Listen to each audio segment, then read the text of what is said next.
All right, so welcome back to your Pass Your Life and Health Insurance Exam podcast. I'm your host here, Biko. I'm excited to bring you some recording of one of my TikTok live. In this TikTok live recording, you're going to learn the difference between the different types of life insurance policies. Like you got two major types. You have permanent and term. You're going to learn the main difference between the two. Then you're going to learn the main difference between the different types of term insurance policies, the different types of permanent insurance policies.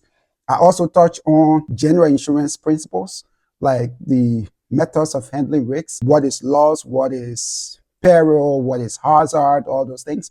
You definitely want to study this. You want to take your time and understand it, because I can guarantee you, you're going to get at least, at a bare minimum, 3 questions, between 3 to 7 questions on your life insurance exam. So strap in. Again, if you're not following us, make sure to follow us. If you're listening on the podcast, follow and subscribe. If you're watching this on YouTube, make sure to subscribe. And also, we have the link to our TikTok page. You want to make sure you take a look at that. You want to follow us on TikTok, because we go live once every day, Monday to Friday. So let's get into the training. So let's talk all things life insurance. If you're studying for your life insurance exam, this is where you want to be. If you have any questions about life insurance, this is where you want to be. If you're a new agent, you have questions about the life insurance exam or how to become a successful life insurance agent, this is also where you want to be. So thank you very much. I've been doing this for a while now, for a long time, for more than 10 years. I've helped a lot of people successfully pass their life insurance exam.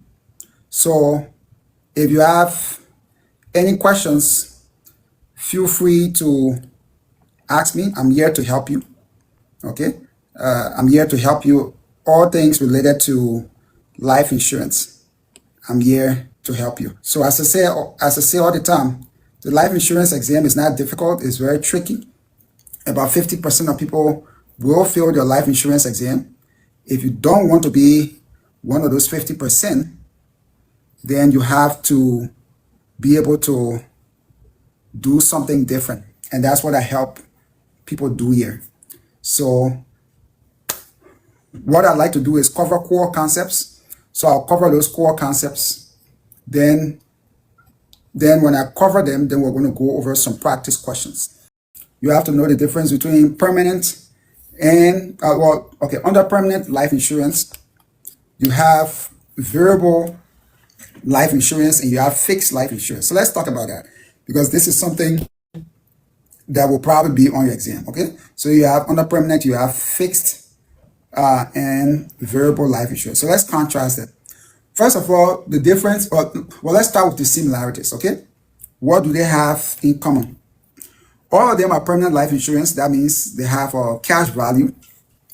So a certain percentage of your money, of your premium, goes towards the cost of insurance, and a certain percentage of it goes towards the death benefit. So that's one thing they have in common.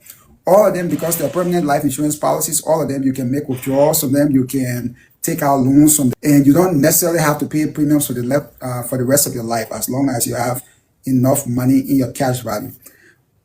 I said last time, your cash value is like a savings account for life insurance policies, okay? So you have to know those very important terms. If not, you're going to get lost on your exam. They're not going to ask you what is cash value, but they're going to expect you to know what is cash value based on what the answer, what the question is asking. So let's talk about variable life insurance. What are some of the differences? So variable life insurance, you have two types. You have variable universal life insurance, and you have variable whole life insurance. Okay, so two different types. You have variable universal life insurance and variable whole life insurance. All variable life insurance policies will have these things in common. Number one, you will need a securities license to sell them. Unless, of course, you're in the state of Florida, then you don't need. But for every other state, to sell variable life insurance products, you're going to need a securities license, and you're going to need a life insurance license. That's one. For regular life insurance or for regular fixed annuities, You don't need security license. So that's difference number one. Difference number two, for variable life insurance policies, and I hope you have your pen and paper or your notepad, whatever you're taking notes. For difference number two is that for variable life insurance policies, the investment risk is on the owner of the life insurance policy. Unlike regular life insurance policy, let's say you have a whole life insurance policy, right? The insurance company will tell you, okay, we'll give you 5% interest, or we'll give you 2%, whatever it is, right? But the insurance company is the one taking on the risk. So they can invest that money in anything. You don't care, right? Because at the end of the day, you know you're going to get your 5% interest, right? You don't care. So they will decide what to invest in, what stocks or bonds or mutual funds to invest in, and they are taking that risk. The benefit for the insurance company is they take that risk. Let's say they invest your money and they get 15% return. Well, they took that risk, so they guarantee you 5%, they'll give you that 5%, and then whatever the difference is, it's a profit for them. But things will also go south for them. What if they invest your money and they lose, let's say, 30%? You don't care, right? They'll still give you your 5%. So for fixed insurance, again, these are all things on your exam you have to know. For fixed insurance policies, the insurance company is taking on the risks. But for variable life insurance policies, and we said that there are two types of variable life insurance policies. You have your variable whole life, but on your exam, they're just going to call it variable life. They're not going to call it variable whole life. They'll just say variable life. But just know that variable life is the same as variable whole life. And then you have variable universal life. With variable life insurance policies, you as the policy owner, you are taking the risk. It's almost like the stock market, right? If you buy stocks, you can make a lot of money. You can make 10, 20, 50% return on your money, right? So there is no cap on how much you can make, but also there is no limit on how much you can lose. So the same way, if you have your stocks, you can make 1,000% return, but you can also lose all your money. So it's the same way for variable life insurance policies, because you are taking that financial risk. You decide what you want to invest your money in. You are taking that financial risk. So the risk is on you. So for variable life insurance, you can even get 50% return on your money. I have a variable life insurance policy, and at some point when I checked my statement, I got like, I think it was 1 month, the stock market was doing very well. I got like 50% return, like 50% interest. I was like, what? Life insurance gave you 50%? The funny thing is, the very next month, I lost about 75%, right, in my account. So when you think about variable life insurance policies, just think similar to the stock market, right? You as the investor, you are taking on all the risks. You can make a lot of money, but you can lose all your money. Also, for variable life insurance, because it is very risky, that is why they require you to be securities licensed, right? Because you have to, there are certain steps you have to follow, and you're not securities licensed, or you don't want to be, so you don't worry about it. But I was securities licensed for a couple of years. So there's just extra precautions agents have to follow, certain procedures they have to follow before you can sell your client variable products, because people can lose all their money in variable products. So that's why they have that extra level of protection for the general public. So just know that. Then for variable products, the other distinguishing feature from regular life insurance is that they have two sub-accounts. So on your exam, anytime you see sub-accounts, just know that it's a variable product. If it's life insurance, know that it's variable life insurance. If it's annuities, know that it's variable annuities. But anytime you see sub-accounts, again, those are keywords, those are hints, those are cues, right, on your exam. If you see sub-accounts, that's variable products. So what is a sub-account? So for variable products, you're going to have your general account. So your general account is the account where to put the money to pay death benefits, to cover the the company operating expenses, because the insurance company is like any other business, right? They have to pay employees, they have to pay marketing, ads, all of that, So all the expenses, everything, and then the money they use to pay death benefits, because when someone dies, they have an account they have to take money from to pay the death benefits. So everything goes into that general account. But because variable products are very risky, it's almost like I'm trying to find a good example. It's almost like you have a very flammable product. You want to store that flammable product somewhere different, right? And seal it up so that, God forbid, if that room catches on fire, it does not destroy the rest of the building. So it's the same way, because variable products are very risky. The portion of your money that will go towards your investment or your cash value account is put into something called a sub account. And that sub account is only for investment. So they use that money in that sub account to invest it for you, whether it's buying stocks, real estate, whatever it is, it goes there. So just know that for variable products, they have a general account and sub account. The sub account is your investment account, and the general account is where your, they keep money to pay their benefits. Also, for variable products, and this is for variable life insurance, there's a guaranteed minimum death benefit. So this is where the difference between variable universal life and variable whole life comes in. So anytime you see guaranteed minimum death benefit on your exam, know that that's a cue for variable whole life. So if you're just joining me here, what I do is I help people pass the life insurance exam. I'm an author. I've authored a lot of insurance textbooks. You can find them on Amazon. Check the link in my bio. If you want to purchase any of those books, you can get them on Amazon. I'm also the host of the #1 life insurance pre-licensing podcast in America. It's been that way for about 2 years now, since summer 2023. You can find me. You can click the link in bio. It will take you to the podcast. It's the #1 life insurance exam prep podcast in America. So if you want to book a one-on-one consultation with me, feel free. You can book a free 30-minute consultation with me. The link is in my bio. So feel free to click that. And whatever you need help with, if you want to discuss whether you're a new agent and you need help with trying to get clients or how to succeed in the insurance industry, or you want to become an agent and you're studying for your exam, and you need, some advice on how to move forward, I can also help you with that. So whatever it is, anything life insurance related, I've been in this industry for more than 10 years. Actually, I'm closer to 20 years than I am to 10. So I've been in there for a very long time. And I'm licensed in more than 12 states. I've helped a lot of agents. I can't even count how many agents. I've helped a lot of agents succeed in the industry. So when you're talking about all things insurance, especially life insurance, I'm your go-to guy. So whatever it is, whether you need to make more money in the insurance industry or you need to pass your tests, whatever it is, I'm your guy. Click the link in bio, book a one-on-one consultation with me. Again, the one-on-one consultation is free. The first 30 minutes is free. You don't have to pay for it, okay? All right, so as I've said all the time, right, your life insurance exam is not difficult. It's not difficult at all, but it's very tricky. And that's the reason about 50% of people will fail the life insurance exam the first time. Up to about 28% of people fail the exam 3 different times. So think about it, 28% of test takers, that's about 3 in every 10 people who take the life insurance exam will fail 3 times. Why is that? Well, people go about studying for the life insurance exam the wrong way.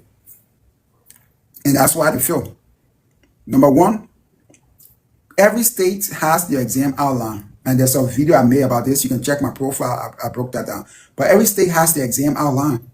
So use your state exam outline. It's free. It's on Google, right? So the first thing you want to do is go online and get your state exam outline, right?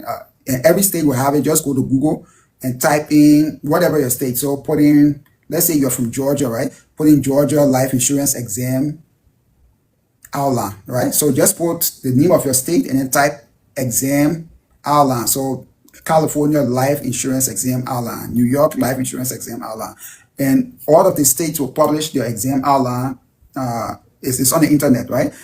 The benefit of that is everything that will be on your exam is on the exam outline. So if you know all those topics on your exam outline, you're going to pass your exam. So that's the first thing. Download your state exam outline. That's number 1. Number 2, study and learn and not memorize, because this is not an exam that you can cram. I see students cramming, and I tell them all the time, this is not an exam you can cram, right? There are concepts you have to understand, because they won't ask you questions word for word. They're going to ask you scenario-based questions. They're going to ask you questions that require you to understand, right? So number two, you learn core concepts, and that's what I do for students. So if you want one-on-one help, or if you want to join my mentorship, you can feel free to do that. So that's that's number two. Number three, and this also is very important, is you want to do at least, more is always better, but my students do at least 1,500 practice questions, 1,500 practice questions, and 3 simulator exams. If you do that, 1,500 practice questions and 3 simulator exams, it is impossible for you to fail your exam. You will pass your exam. And this is why I have a 98% pass rate for students who come to me. I have a 98% pass rate. So we have life insurance. Oh, this marker is dull. Let me try the yellow one, the orange. Under life insurance, we have 2 types. Oh, the orange is better. We have term. Term stands for permanent. The term stands for, it means temporary insurance. And then we have permanent insurance. Let me switch the positions because we're going to talk about permanent insurance. So we have permanent, and then we have term. Then under permanent insurance, we have 2 types. We have variable, and then we have fixed. Under variable, we have 2 types. We have variable whole life. So let me just abbreviate it. Whole life. So WH, WL, and then we have universal life. So life insurance, as I said, you have permanent and term. This 100% will be on your exam.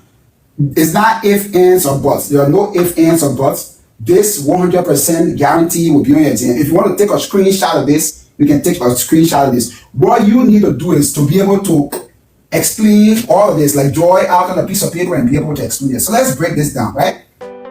Did you know? This is like 98% of our students pass their life insurance exam. Do you know what the national pass rate is? 50%. So no matter how many times you failed your life insurance exam, no matter how old you are, no matter which part of the country you are from, we can help you pass your life insurance exam. So if you want to pass your life insurance exam without stressing, then enroll in one of our online memberships or book a free one-on-one consultation for more information. Now let's get back to our training. Let's start first with life insurance. What is life insurance? You should know for your exam, this will be the easiest question to get on your exam. Know that life insurance, let me write up top here. Life insurance is the transfer of risks. That's the meaning of life insurance. Transfer of risks.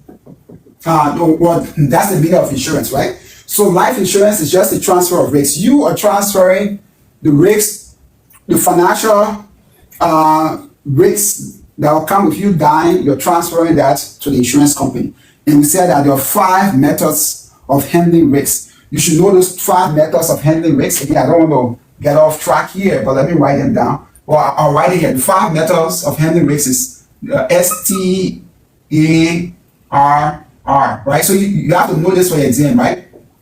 So it's sharing, transfer. So insurance is this second. Insurance represents this T, is transfer. Then you have avoidance, A. Then you have R, stands for reduction. And the second R stands for retention. So you should know this. This will also be on your exam. Again, everything I'm sharing with you is core concepts, right? These are all core concepts. So these are things that it doesn't matter which state exam you're taking, whether it's California, Georgia, New York, it doesn't matter. In all 50 states, these will be on your exam. And that's what I help people do. When you learn the core concepts and you do practice questions, at least 1,500 practice questions, you will pass your exam. There's no if, ands, or buts about it. You will pass your exam, right? So first thing, we said insurance is the transfer of risks. In life as a whole is a risk, right? When you leave your house, there's no guarantee that you're going to come back, right? You will be driving and someone will hit you and that will be the end of you, right? You will be walking across the street, someone will hit you, that will be the end of it, right? So there are so many things. You will, God forbid, be diagnosed with cancer. tomorrow, and you have a few more months to live. So life itself is a risk. What is a risk? Risk just means the potential of loss, right? Risk means the potential of loss. So these are key terms. Again, for the purpose of this life, I'm not going to talk about that because I want to just focus on the difference between term and permanent and the different types of permanent insurance. But these are some things. For those of you who have your exam this week, you probably won't have enough time. So I'll write these down for you. So these are key terms you have to understand because they won't ask you what is loss, or they won't ask you what is peril. They won't ask you those questions, but they're going to ask you scenario-based questions that if you don't understand the meaning of those words, those insurance terminologies, you're going to fail yourself. So you can write this down in your notes and make sure you know these, right? So first thing I want you to know is loss. No, you have to know the definition of loss. You have to know the definition of risk. You have to know the definition of peril. You have to know the definition of hazard. You have to know the definition of what's that on loss, risk, hazard, peril. And you have to know the different types of hazard. There are three types, right? So you got to know the three types of hazards. You have to know what is indemnity. These are general insurance definitions, right? So while I'm going through this, if you don't know these terminologies, that tells me you're not ready for your exam, because these are very easy. These will be like the easy concepts on your exam. So if you don't know them, you're not ready for your exam. You have to know what is insurable interest. Insurable interest will always be on your exam. Among all these terms, insurable interest is the one that's 100% guaranteed to be on your exam. So you got to know what is insurable interest.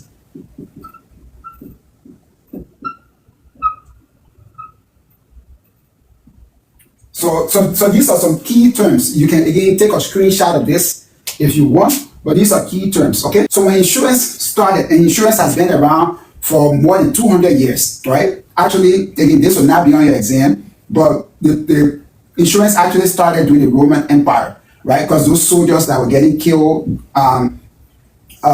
in battle, the family didn't have anything, right? So the government came up with something like, okay, what if we put money aside, every time, for them to take a portion of their salary, we'll put it aside so that when they die, we can give the family this lump sum amount. So insurance is not a new concept. It's been around for more than 1,000 years. But where it started to get mainstream, like it started to go mainstream and companies started to get in the mix was in the early 1800s, or the early 1700s, right?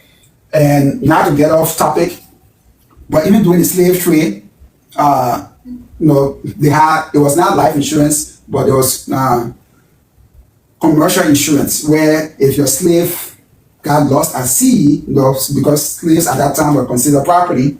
So if your property got lost at sea, maybe you drowned or the ship got into trouble, and so the insurance company will reimburse you, right? So the concept of insurance and life insurance has been around for a long time. Anyway, not to sidetrack. So the first type of insurance, life insurance, that was out was term insurance. So when people think about term insurance, all of the negative things they think about is related to term insurance. So term insurance, just know, was the first type of insurance. So term insurance is pretty simple. There is no living benefit. You're just paying your premiums, and when you die, the insurance company will pay that off to someone else, right? They'll pay your death benefit to someone. So whatever it is, if your death benefit is 500,000, 1 million, you pay a premium. You, as the owner of that life insurance, you don't get to enjoy any of it. You're just paying it for someone else to enjoy the benefits, right? So that's why some people have problem with that. Like, why should I be paying for something that I'm not going to benefit from? Because if I'm dead, I'm dead. I don't care about what happens when I'm gone, right? So that's term insurance. So term insurance was the first type of insurance. It was strictly death insurance. When you die, the money goes to whoever your beneficiary was. Now the problem is, people, there are some people in the early 1900s, that had problem with that. But life insurance, I should be able to benefit from life insurance. It shouldn't just be for me to pay for someone else to enjoy. I want to get some of the benefits while I'm alive. So here comes permanent insurance. So this came around in the early 1900s. And not to get off topic, but there are a lot of benefits for term insurance. So just for permanent insurance. So just know that term insurance has no living benefits. So no living benefits, no LB, right? No living benefits. Other thing to know about term insurance is it is cheap. Term insurance is always, not sometimes, not most times, it's always cheaper than permanent insurance. On average, term insurance will be about, between 90 to 200% cheaper than permanent insurance. So let's say if you have a $200,000 policy, if it's a term policy, depending on the age, let's say if the person is in their 20s or 30s, it will probably be about $20, $25 a month. But that's saying $200,000 policy. If it's a permanent life insurance, you're looking at between $200 to $300 a month, right? So term is about 10 to 20 times, or permanent insurance is about 10 to 20 times more expensive than term insurance. So again, you can write all these down. So term insurance has no living benefits. You as the owner, you don't get to benefit from it while your life is cheap. And the other feature of term insurance is that it's for a specified period of time. So specified period. So, and that's why it's called temporary insurance. So think about term insurance as you as a renter, right? You as a tenant. So you have a fixed duration to that lease, whether it's 6 months or 1 year or whatever, but you're renting that house or that apartment. So at the end of your lease, if you want to keep that house, then you have to renew your lease. So it's the same with term insurance, right? Term insurance is for a fixed period. You can have term insurance for as short as 1 year. You can have term insurance for 5 years, 10 years. The most common term is 10, right? But it goes up to 30 years. So at the end of that period, whether it's 5, 10 years, like when you're a tenant, at the end of your lease, then you have two options. You can choose not to renew it, or you can renew it. So term insurance is cheaper. There's no living benefits, and it's for a specified period of time. Under term insurance, you have to know, my board is getting a little crowded. You have to know the different types of term insurance, okay? So we have increasing term. I'll just put here increasing term. We have decreasing term. And then we have level term. I don't know if you can see my board anymore, level term. And then there's another one, a fourth one. We have return of premium term. Return of premium. Oh, my marker is getting dull. It's kind of drying out. I don't know if you guys can see this. Return of premium. Again, what I'm telling you right here, you can expect at least 5 questions from what I'm sharing with you right here. You can expect at least 5 questions. Between 5 to 10 questions, or everything I'm covering right here, about 5 to 10 questions coming from here. Okay, so again, we're breaking down. This is just a summary, by the way. I could go for term insurance. I could even go into more details, right? Like, what are the uses of term insurance? I'm going into more detail, but I'm just summarizing everything here. So again, let's recap. Term insurance is for a specified period of time. It can be for at least 1 year, between 1 to 30 years. There's no living benefits. So all the living benefits, it doesn't have cash value. You cannot take a loan from it. You cannot use it as a savings account. You cannot use it for retirement. There's no living benefits. It's cheap. It's always cheap. And it was the first type of life insurance. Under term, you have 4 types. You have increasing term. And I will go into all these terms, but because of time, maybe another time we'll go into it. But these are the 4 types. So you got to know the features of all these different types of term, when to use them, who you as an agent, when will you recommend each of these term policies to clients, right? So you have increasing term, decreasing term, level term. So when you think about all of the term insurance on your job, the life insurance you get on your job is level term, right? So that's something you have to know for your exam. So group life insurance is also a form of term insurance, and that's called ART, annually renewable term insurance. So that's a term insurance that we use every year, and it's not a separate term. It's actually under level term insurance, but just know that group life insurance is term insurance, right? And it's annually renewable term. And is group life insurance is level term insurance. That means your death benefit stays fixed. Again, let me not get sidetracked. We could go into this another time. So let me pause here. Does anyone have any questions about term insurance? If you have any questions, put your questions in the comments. I'll come there and take a look at your comments, or you can send your request and I'll bring you up. All right, so we talked about term insurance, right? So under permanent life insurance, we have the two big types. Well, okay, you have different types of permanent life insurance, but the major ones are whole life. I'll just abbreviate it, WL, and universal life, UL. Under whole life, you have 6 types. You have to know the 6 types of whole life. You have interest sensitive, you have limited pay, you have graded premium. Let me just abbreviate, GP. You have modified premium, MP. You have traditional or ordinary. 1, 2, 3, 4, 5. There's one more I'm missing. Interest sensitive, limited pay, greater premium. Oh, and then you have variable. Yes, variable. Okay. So for example, you have to know these 6 different types of whole life policies, right? So again, these are permanent life insurance, and each of these has its own use. Like, you have to know when to use limited pay, when to use greater premium pay as an agent, and these are all scenario-based questions they'll ask you. Because of time, I'm not going to get into that, but I'm just listing them for you. Then under whole life, you have 3 major types under whole life. You have, let me use my yellow pen. You have index whole life, right? Or another name is equity index or index.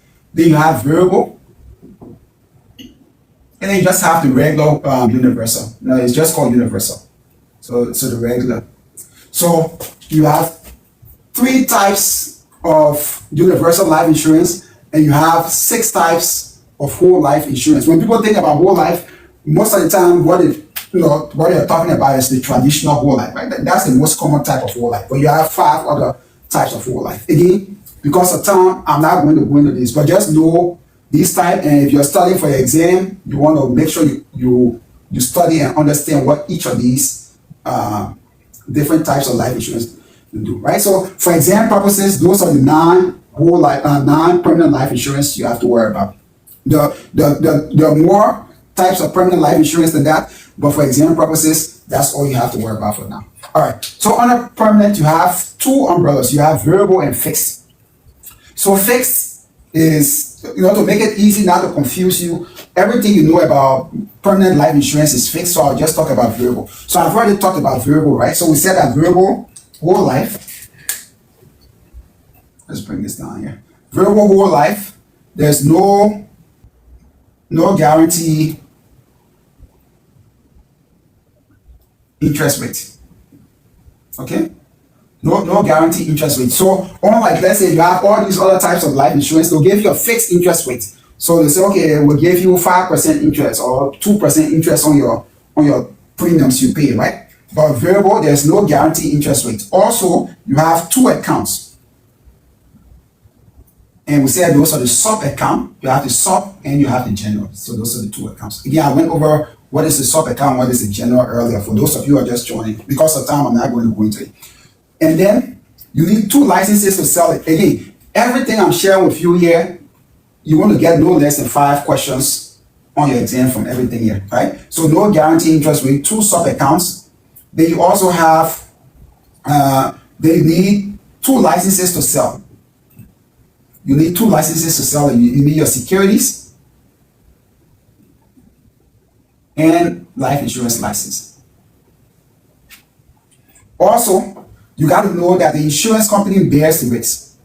So you as the policy owner bear the risk, right? So owner bears investment risk. I'm running out of space, guys. I don't know if you can see that. So the owner bears the investment risk. Also, the owner directs the investment. So you have the right as the owner to tell the insurance company what to invest in.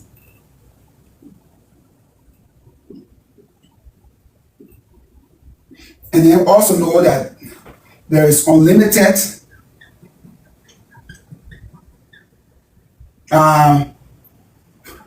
there's unlimited gain and unlimited loss.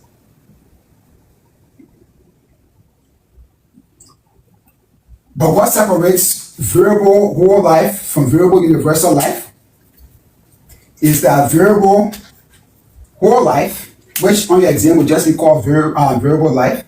The key thing that differentiates them is that variable whole life has a minimum guaranteed death benefit. So when you see that, you know definitely it's variable whole life, guaranteed minimum death benefit. And ladies and gentlemen, I just help you pass about 5 questions on your life insurance exam. All right, so thank you very much for watching. If you're watching this on YouTube or if you're listening on the podcast, thank you very much. We are doing something amazing here. Our pass rate is 98%. So 98% of our students pass their life insurance exam with flying colors. The national pass rate is 50%. Last year, 200,000 people failed their life insurance exam. And some of those people who failed, some of them studied for up to 2 months. Some of them have a master's degree. So they didn't fail because they didn't study hard enough. They didn't fail because they were dumb. No, they failed because they didn't know the system, right? They didn't follow the system. And to pass this life insurance exam, there's a system. The good news is we've cracked that code to pass your life insurance exam. As I said, our pass rate is 98%. We've helped students pass their life insurance, people who have even failed their exam up to 7 or 8 times. They've come to us, we've helped them pass. We've helped people as young as 18 years old pass their life insurance exam, people as old as 67 years old pass their life insurance exam, people from almost every single state, from Washington to New Jersey, New York, California, you name it, all across the United States of America. We have helped people pass their life insurance exam, and you will be our next success story. So if you don't want to fail your exam, like 200,000 people last year failed their life insurance exam, then book a one-on-one consultation. That consultation is free, or you could just click the link in the description and sign up for one of our membership programs or sign up for our self-study. Until next time, we wish you all the best on your life insurance exam, and we wish you a successful insurance career.